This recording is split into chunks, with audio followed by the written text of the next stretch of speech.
Bonjour, vous écoutez Le Monde décrypté, le podcast d'expertise géopolitique de Gérard Vespierre.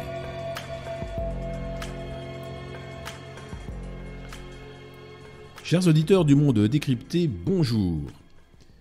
Gérard, bonjour. Vous nous proposez aujourd'hui un sujet entièrement économique. Cela est rare et en plus vers la Russie, dont on évoque rarement l'économie. Pouvez-vous en préambule nous expliquer les raisons de ce choix ? Permettez-moi, mon cher Arnaud, un double préambule. Le premier consistant à vous dire bonjour et le second à répondre à votre question. Il y a deux raisons qui m'ont poussé à vous proposer de réfléchir à la difficile situation économique russe. La première est liée au rôle de premier plan que la Russie entend jouer sur la scène mondiale. Elle se déploie dans le Caucase, au Moyen-Orient, en Afrique. Elle est essentielle dans le maintien de plusieurs régimes, par exemple à Cuba et au Venezuela. Et elle déploie une alliance avec la Chine. Elle fait en plus partie du club des deux principales puissances nucléaires mondiales. Donc, elle occupe une place éminente sur la scène géopolitique. Il est donc logique de s'intéresser à elle. Et pourquoi d'un point de vue économique ? Eh bien justement parce que cet aspect-là est très peu souvent traité, ou seulement sous l'aspect énergétique, par exemple, gaz ou pétrole. Je vous propose une analyse plus globale abordant la croissance, l'inflation, la monnaie, les taux d'intérêt, et donc aussi de potentielles conclusions sur le moyen et long terme. Nous n'avons pas en effet l'habitude d'entendre parler de la Russie sous cet angle et dans un panorama assez complet des paramètres économiques. Par où souhaitez-vous commencer ? L'évolution de la croissance depuis quelques années, par exemple ? Arnaud, cela me semble un excellent choix, d'autant que beaucoup de choses découlent de la croissance, ou au contraire de l'absence de croissance. Eh bien, la croissance russe, contrairement à ce que l'on pourrait s'attendre à découvrir, a commencé à décliner 2 ans avant la baisse des cours du pétrole qui se sont amorcés fin 2014, début 2015. Déjà, en 2013, la croissance russe était de 1,4%, descendait à 0,9% en 2014. Donc des éléments structurels et des éléments conjoncturels les menaces sur l'Ukraine déjà. Le président Poutine avait, dès le mois de juin 2013, menacé l'Ukraine de représailles, donc avant la révolution de Maïdan, et de façon à ce qu'elle ne rejoigne pas l'Europe. Donc, eh bien, il y a eu des effets boomerang sur l'économie russe parce que les marchés n'aiment pas les menaces. Donc, avec une année 2015 négative et une année 2016 proche de zéro, la croissance russe a eu un rebond en 2017 et 2018 suite à la remontée des prix du brut. Tant et si bien que si vous calculez un taux de croissance moyen depuis 2013, donc au cours des 8 dernières années et jusqu'à 2020, vous obtenez un taux de croissance de 0,5% en moyenne. Et en 2021, la remontée à 4% doit être lue après le moins 3% de 2020. Oui, depuis 8 ans, la Russie s'appauvrit sur ce seul paramètre. Vous nous laissez entendre que d'autres paramètres sont aussi défavorables. L'inflation, par exemple ? Oui, Arnaud, l'inflation est un autre problème de l'économie russe. Et j'oserais même dire un double problème. Car au cours de cette période, toujours depuis 2013 jusqu'à ce jour, la Russie a connu 2 flux inflationnistes.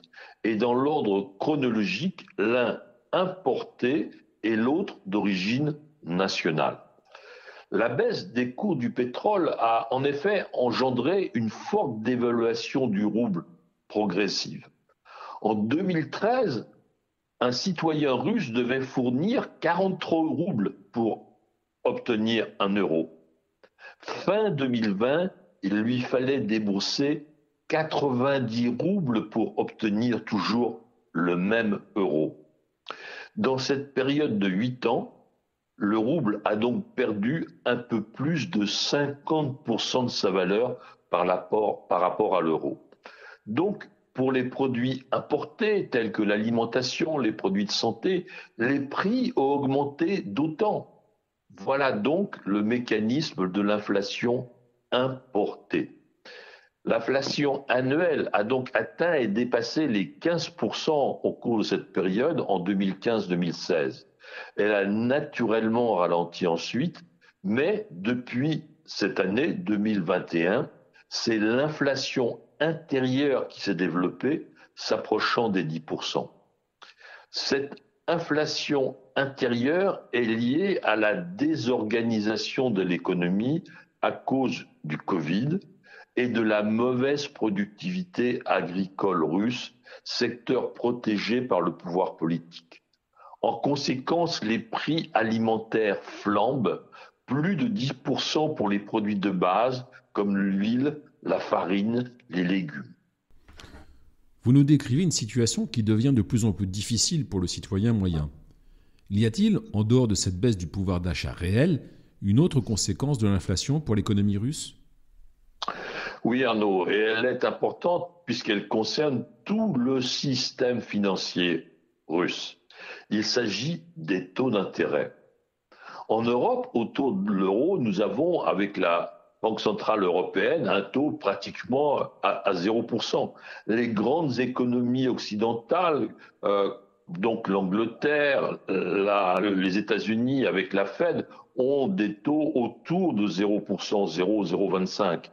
La Banque du Japon aussi est à 0%. Donc, en Russie, le taux d'intérêt de la Banque centrale vient d'être porté à 8,5% le 20 décembre. C'est tout proche. Il y a eu donc un doublement en 2021 du taux de la Banque centrale russe qui est passé de 4,25% au 1er janvier à 8,5% à fin décembre. Donc il y a là un effet très négatif pour l'ensemble de l'économie russe, car bien sûr, tout devient plus cher pour investir dans l'industrie, tout devient plus cher pour investir dans le logement. Les prêts sont devenus inaccessibles. Et si on regarde du côté des partenaires de la Chine, comme de la Russie, pardon, comme peuvent être la Chine ou l'Inde, eh bien, le taux de la Banque centrale chinoise est 3,8%, celui de la Banque centrale indienne à 4%. Voyez-vous, donc, la Russie est une exception dans ses hauts taux de bancaires et donc dans la fragilisation accentuée des capacités d'investissement des entreprises et des ménages. Donc, la hausse du taux se produit en Russie, car la hausse des taux centraux est l'arme classique de la lutte contre l'inflation. En 2020-2022, donc double peine en Russie, haute inflation et taux bancaires également élevés. En dehors de ces chiffres, croissance, monnaie, inflation, taux bancaire, y a-t-il des données ou des éléments qui vous semblent intéressants de mentionner ?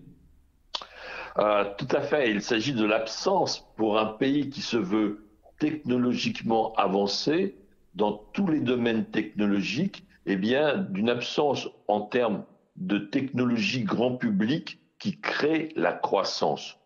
Où sont les GAFAM russes, les Google, les Amazon, les Facebook, etc.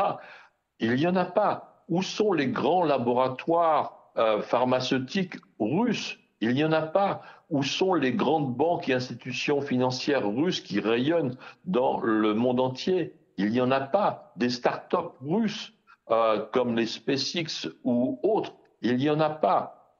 Seul le nucléaire échappe avec Rosatom. Mais voyez-vous, le nucléaire, il est très très proche du militaire. Donc effectivement, c'est un terrain de prédilection.